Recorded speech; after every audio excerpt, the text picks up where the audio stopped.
ایک شخص جھاڑیوں کے درمیان سے گزر رہا تھا کہ اس نے ایک سانپ پھنسا ہوا دیکھا۔ سانپ نے اس آدمی سے مدد کی اپیل کی۔ اس آدمی نے لکڑی کی مدد سے سانپ کو باہر نکالا۔ باہر آتے ہی سانپ نے اس آدمی سے کہا، میں تو تمہیں ڈسوں گا۔ اس شخص نے سانپ سے کہا کہ میں نے تو تمہارے ساتھ نیکی کی ہے، تم میرے ساتھ بدی کرنا چاہتے ہو؟ سانپ نے کہا، ہاں، نیکی کا بدلہ بدی ہے۔ اس آدمی نے کہا، چلو اسی سے فیصلہ کرا لیتے ہیں۔ وہ ایک گائے کے پاس گئے، اس کو سارا واقعہ سنایا اور فیصلہ کرنے کو کہا۔ اس نے کہا، واقعی نیکی کا بدلہ بدی ہے۔ جب میں جوان تھی، اپنے مالک کو دودھ دیتی تھی، وہ میرا بہت خیال رکھتا تھا، مجھے چارہ دیتا تھا۔ اب میں بوڑھی ہو گئی ہوں، اس نے میرا خیال رکھنا چھوڑ دیا۔ یہ سن کر سانپ نے کہا، اب تو میں ڈسوں گا۔ اس آدمی نے کہا، چلو ایک اور فیصلہ لے لیتے ہیں۔ سانپ مان گیا۔ انہوں نے ایک گدھے سے فیصلہ کروایا۔ گدھے نے بھی یہی جواب دیا کہ نیکی کا بدلہ بدی ہے۔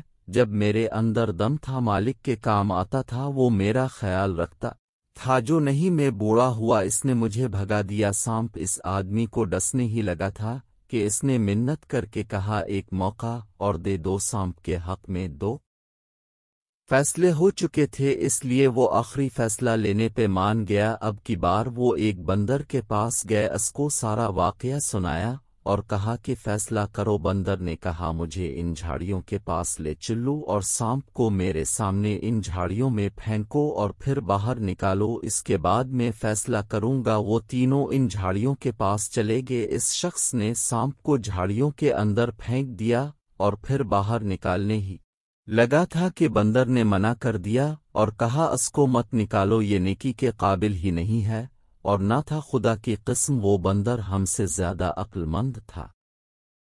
ہم کو بار بار ایک ہی طرح کے سانپ مختلف ناموں اور طریقوں سے ڈستے ہیں، لیکن ہم کو خیال ہی نہیں آتا کہ یہ سانپ ہیں۔ ان کے ساتھ نیکی اور ہمدردی کرنا خود کو مشکل میں ڈالنے کے برابر ہے۔ اس لیے بھائیو، اب بھی خیال کرو کہیں اب کے ارد گرد بھی اس طرح کے انسان نما سانپ تو نہیں۔